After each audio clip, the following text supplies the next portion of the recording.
Sandra Hirsch, and this is EdCast, a program created and produced by educators for everyone interested in education. The Columbia University core curriculum was originally developed in 1919 with an emphasis on contemporary civilization. Since then, it has been modified to include science literacy and studies of other cultures. Yet the core continues to be seen by some as advocating and promoting Eurocentric and Anglocentric societies. How do these texts speak to low-income minority college students? Would they find them inspirational or insulting? It would seem that this is a curriculum that would have little to offer these students. But a project developed at Hostos Community College and being shared throughout CUNY suggests otherwise. Today I'll speak with the two professors who are bringing a version of the Columbia Core to CUNY and incorporating some of its seminal text and freshman composition. We'll also hear from some students about their reactions to these works. Stay tuned for a look at reading Dead White Men at CUNY and what it means to minority college students today. Next on EdCast.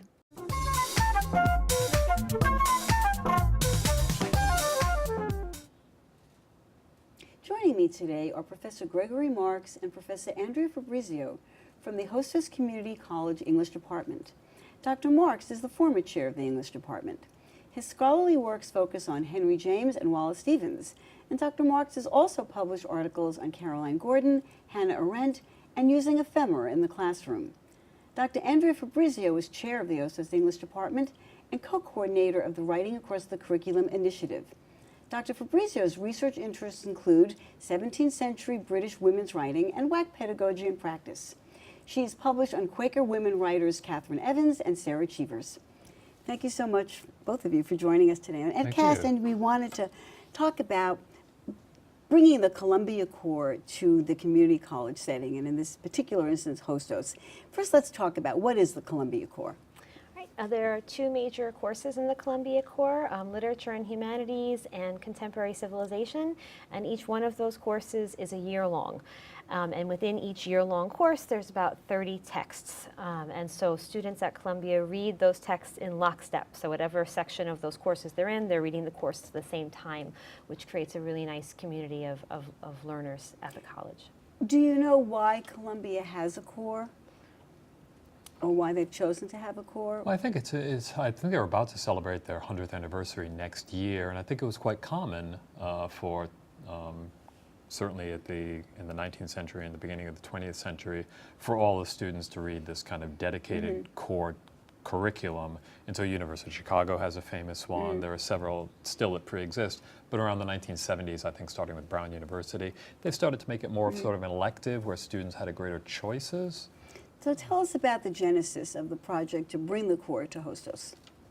Well, Andrew and I are colleagues at Hostos English Department, and so we've been working together for a long time. And I think around 2010, we applied to National Endowment of Humanities and were funded a grant to bring the humanities into the classroom. And so we had scholars come from all over the country, but including our neighbors at Columbia University. The fellow we had come over was Dr. Roosevelt Montas, who I think at that point was just appointed to head up the core curriculum as the director. He was on our program to talk about the humanities, as a matter of fact. That's right. And so, yeah, so it's wonderful. So in the last several years, we just continued to keep in touch with him and just have a personal and professional contact with him. And about 4 years ago, he just suggested over coffee, they said, well, maybe we should just bring some elements of the Columbia Core to Hostos. And that idea just really appealed to us. Why did it appeal to you? Well, just several different levels. First of all, Columbia is just such a wonderful resource in itself. It's an Ivy League institution, but also just the idea of bringing this kind of ancient, somewhat exclusive core from an Ivy League institution and making it available and accessible to our students who oftentimes struggle academically, certainly struggle financially, and for all other reasons. So I think that appealed to us. And that appealed to a funder. With the Apgar Foundation, Small Family Foundation, was very excited by our proposal, and they've been funding us for 3 years now. And then about a year ago, we had some media exposure, in the Wall Street Journal and New York Post, and we were approached by the TICO Foundation to apply for a planning grant to see how we could expand the work we've been doing at Hostos to other CUNY schools. So this has been in the works for a while. Let's take a look, and I think our viewers would be interested as well, to see what kind of books are part of the Columbia Core and what are the books that Hostos is pulling out from that core. Let's take a look.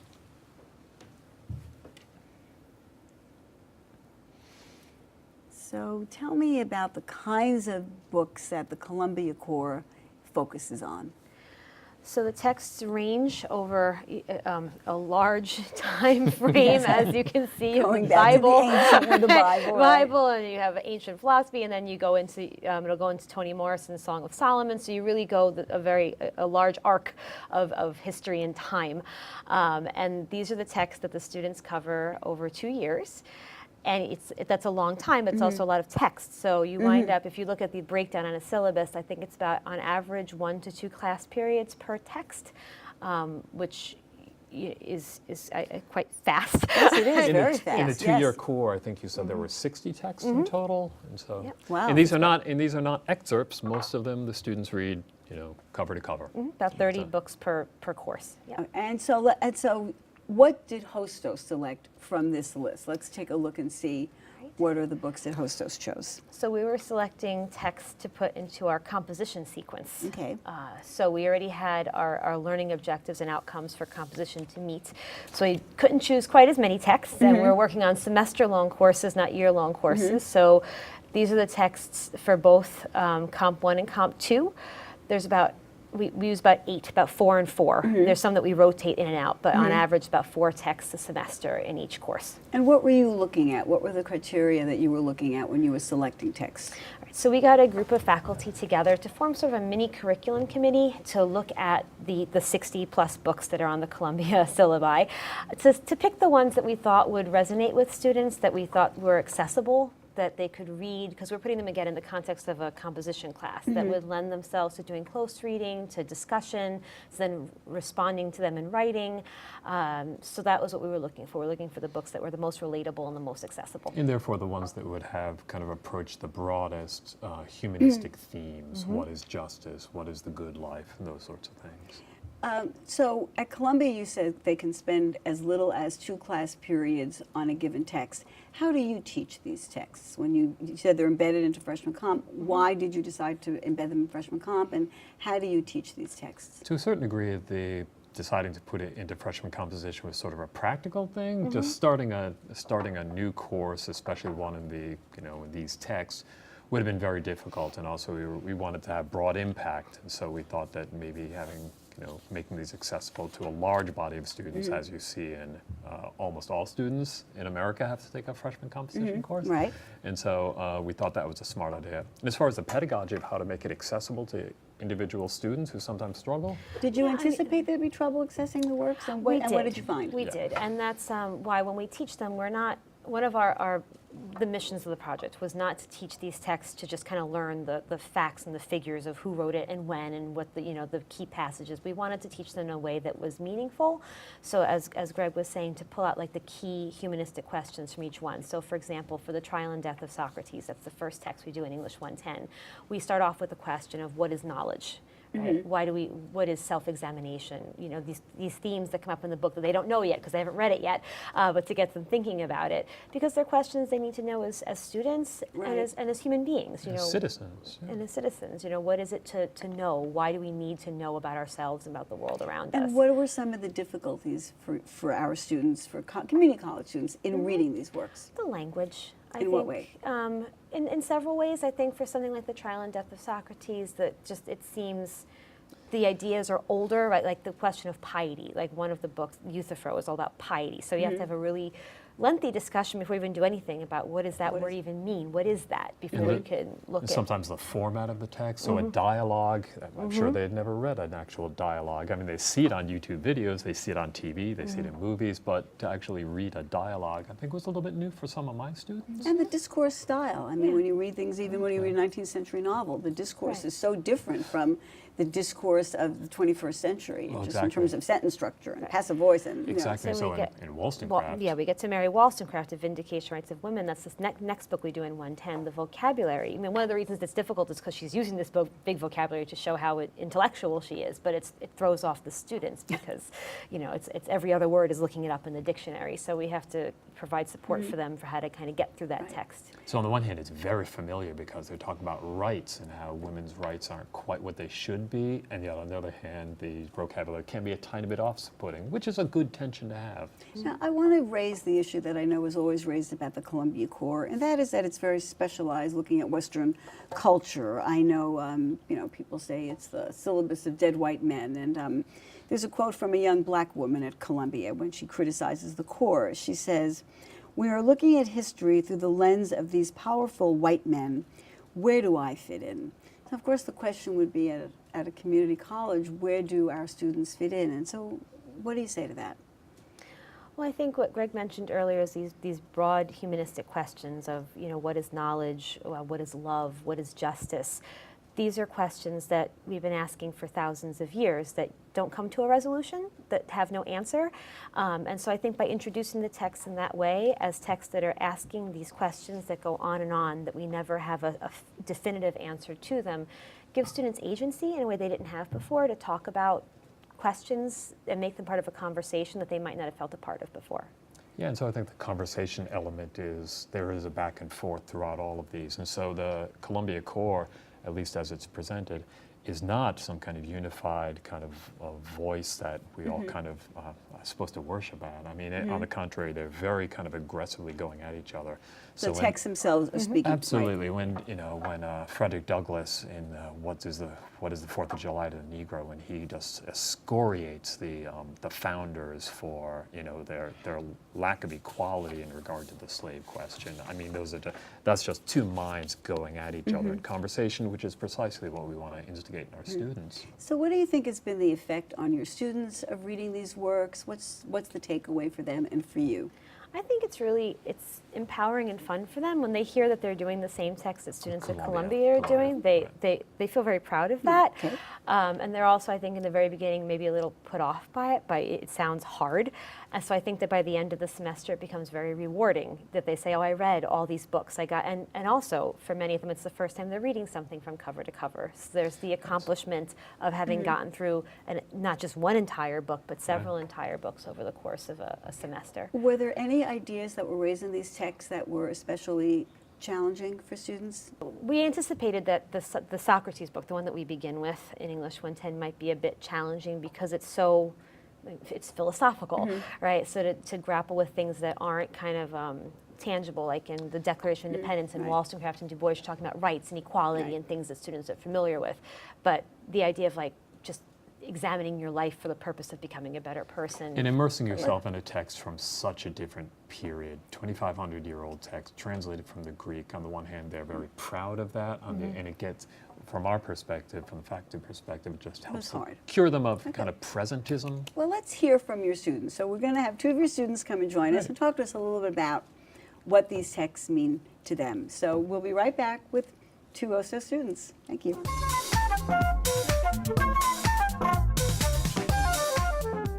Joining me now are Hostos students Elisheva Santiago and Myra Saavedra. Thank you so much for coming on the program today to talk to us a little about the books that you've been using in freshman composition.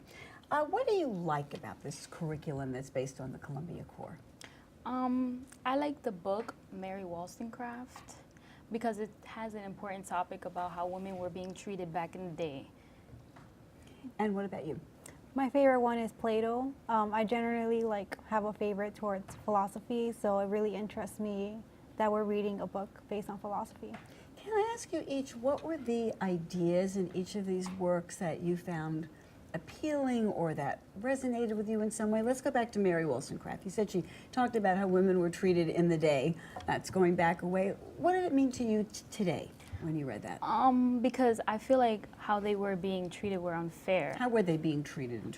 For example, she said that men were women weren't superior to men, and that men would look at women as sex objects. And basically, women weren't given the opportunities men were given. And I feel like that was very unfair. And did you feel that had meaning to you today? Yeah, because women are still being treated the same way.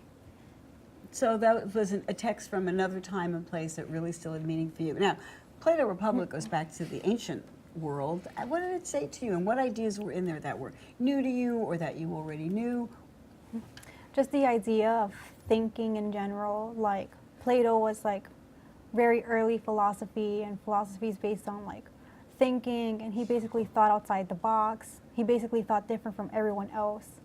So it just like created new ideas like to the world in general. And how about for you?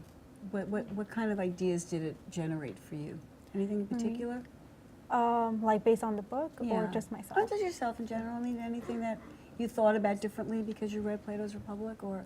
I mean, I generally think a lot. I think about my future, and like it basically like I enjoy reading something about someone who thinks a lot just like I do. Good. Now, both of you, these books are being used in your freshman comp class. Were you aware when you signed up for this section of freshman comp that these were going to be the books you'd be reading?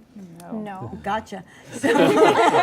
So what did you think when you got that list and those readings and you saw that curriculum? What did you think of those books that you were going to be reading for freshman comp? I actually enjoyed it because it's like it has something to do with, it has a connection to life, and I don't like reading stories. I feel like that's very. So you mean like fiction? Yeah. Okay. I like reading, you know, stuff that connects to the real world, you know, because it's interesting. It brings me into the book. It makes me want to read the book, and I'm basically learning more, you know. And what about you? They're all like books in the past, and like a lot of things in history repeat itself. So it's good to like read into what happened back then and to like relate it to today's world. Great. Were there some challenges for you in reading these texts in terms of the difficulty of them? Were they difficult for you? Yeah. So tell us a little bit about Like that. the format and like specific words they use, I wasn't really aware. Some of the vocabulary. Yeah, the word vocabulary. Yeah, I agree. Like for example, the Wollstonecraft book, the format of where like the way she wrote it and like the words that she used to describe what's happening in like her world were just like a little bit complex. This is not the style of language that we use in the contemporary world, correct? Yeah. I would say the same thing even for me. You may not know, but I will tell you that some of the books that you're reading have been criticized by other people because they don't really look at multiple cultures, and they seem to be looking at Western values. Do you have any they emphasize the supremacy of males, some of them. Do you have any reaction to that, or what was your take on reading these books? Did you feel, what did you think? I could see why they would criticize the book, but I think that it's an important thing to know. Like, it happened back in the day, and women weren't being treated right, you know? So did you feel the books in general gave you a good a representation of ideas and things that you were interested in? Yes. Yes? Yeah, I agree. How do you think this course, did the course improve your reading and your writing? Yes, I learned a couple of new vocabulary. Okay. Yeah. Vocabulary words. We'll see it. What else? Yes. We'll see. How about your reading?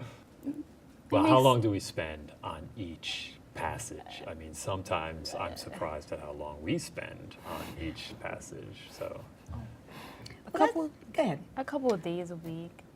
Can I ask you then if your professors, I mean, in what way do your professors teach these texts that help you not have some of the difficulties that you might have in reading something that's difficult or uses language from another time? For example, vocabulary test. Vocabulary test. Okay, so the professors pull out certain words and they test you on them. Yes. Yes? Yeah. What else do they do in the class to help you with the text? We wrote essay on Plato. Mm-hmm. There were 3 questions. I forgot like all 3 of them. I only know one because I picked that one. What was that question? Oh, examined life. Yes. When he said, The unexamined life is not worth living. yes, you got it. That's exactly okay. it. And I feel like what he said was, for example, it was like, it's something important to know, because I feel like if you think you know everything and you don't, that leads to consequences because you're going down any path not knowing what's coming at you, you know? It's important to know what you do know and what you do not know. Had you heard that expression before, that the unexamined life is not worth living? No. You had not. How about you, Myra? Had you heard that before ever? No, I haven't. So what did you think about your own life after you read about that and you talked about that? Did it make you look at your own life in a different way? Yes. And how? Because sometimes I think I know it all and I don't. Well, at least you're willing to admit that you don't. You know. And what about you, Myra? Are you examining your own life in a different way now? Maybe just a bit, like And not how too so? much. Like, yeah, like we don't really know it all, like just in general. But I do want to like take that and like try to learn new things, try to like branch out and try new things, get new ideas. Can you review again for us the books that you're using for the Hostos curriculum? In English 110, Yeah. we're using The Trial and Death of Socrates, Mary Wollstonecraft's Vindication of the Rights of Women, the Declaration of Independence, and then some other founding The documents. Constitution, Frederick Douglass's speech. Federalist 10, Federalist 10. and then excerpts from Du Bois' Souls of Black Folk. Okay, and do you, so of those texts, and I know you said you like the Wollstonecraft, you like Plato, but what was your overall sense, the Declaration of Independence, the Constitution, had you read that before? We're not quite up there You're yet. not there yet. Yeah, we're not quite there yet. Okay, are you looking forward to that? Yes. Have you ever read that before, though? Have you looked at that when you were in high school or in middle school? Not really. I've heard really? about it, and I know it's about our rights, how we got to them. So that should be really interesting. Yes. To understand how that comes, that should be really be wonderful for you. So if students at Hostos said to you, I could take freshman comp that doesn't look at the Columbia Core, or I could take freshman comp that looks at these books, what should I do? What would you each say? The Columbia one. Okay, why do you say that? Because then it will bring us, like, so we're in a community college, we're a 2-year school. Right. So they're basically preparing us for when we transfer to our 4-year colleges. And Columbia University is a really good example to use since it's an Ivy League school. So, you know, it's basically like So do you preparing feel, us. so you feel it's preparing you in some way? Okay. I agree with her. And what do you think? I agree with her. I feel like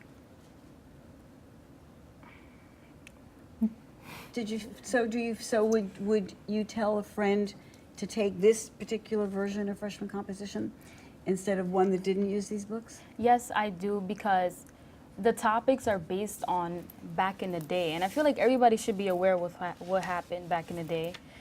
For example, Plato, he's basically, what he said about the unexamined life is not worth living. He's basically making you aware of what, you know, some people think they know it all. Like, for example, me, I think I know it all. And once I read it, it's like, it's so true.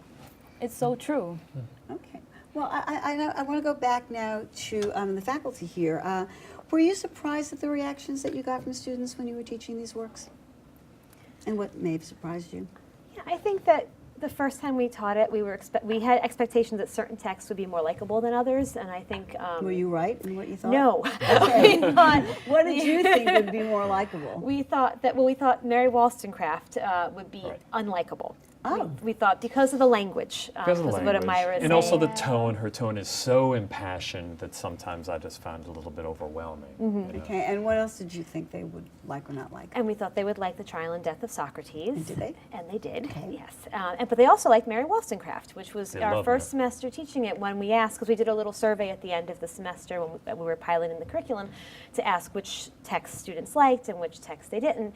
And overwhelmingly in the first semester we piloted it, it was, we liked Mary Wollstonecraft, Vindication of Rights of Women, and just for the reason Shema you mentioned said, that, yeah. that just you can see the contrast between the so it kind of immersed you in history, but you get to contrast it to the way things are today. And yet still see that more work needs to be done. I think they like that.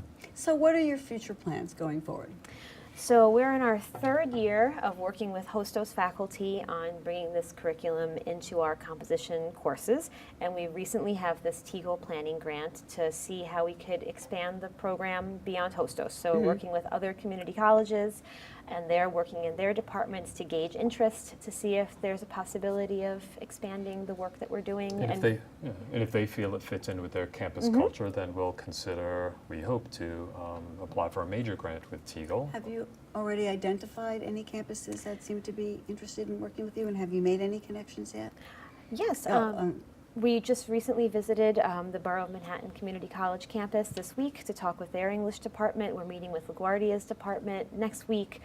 Bronx Community College seems to be very much interested. So we're presenting at Community College in the Future of the Humanities at LaGuardia next week with a fellow who is also at TEGAL, running a TEGAL funded at Austin Community College, a kind of similar program. So we're co-presenting with him. Thank you so much for joining us and sharing this really terrific curriculum innovation and its implications for students. And I want to thank our students as well for coming. Absolutely. Thank you for having me. Please, so happy to have you here. Don't go away. We'll be right back with our Ed Bites.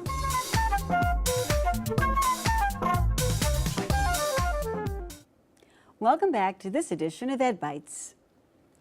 E-News reports that the biggest tech trends in education for this academic year will focus on computer science, school safety, gaming, media literacy, and cybersecurity. In the face of rising school shootings, emerging new disciplines, the changing face of gaming, and increased cyber attacks, dozens of states are allocating funds for these areas. Does your happiness and life satisfaction depend on which college you went to? Quartz reports that a 2014 Gallup-Purdue survey finds no relationship between college selectivity and life satisfaction. But the report does cite 6 college experiences that do have an impact on future work satisfaction and feelings of well-being. They include taking a course with a professor who makes learning exciting, finding a mentor who encourages students to follow personal goals, and participating in extracurricular activities. Dive reports that schools that assign laptops to students found that learners were more likely to take in-class notes, get reminders about assignment due dates, collaborate with classmates, and check their grades. But these positive findings might be tempered by other research that finds that while students do take more notes with digital devices, they are less likely to recall information this way than by taking notes by hand. Most parents know that teens have sleep patterns that don't match theirs. Teens prefer to stay up late and sleep later in the morning. This sleep cycle is part of their biological body rhythms and difficult to alter. Unfortunately, school schedules do not reflect teen sleeping preferences. The Atlantic reports that educators are asking that schools reconsider the start of the school day so that teens can get more of the sleep they need. Rather than beginning the day at the usual 8 a.m., researchers are recommending that teens start the school day by 9 or 9:30 a.m. The advantages include better grades, fewer car accidents, and less depression. That's it for this edition of EdCast. Join us next time for more conversation on education. We'd like to hear from you. Please send your thoughts and comments to cunyedcast@gmail.com.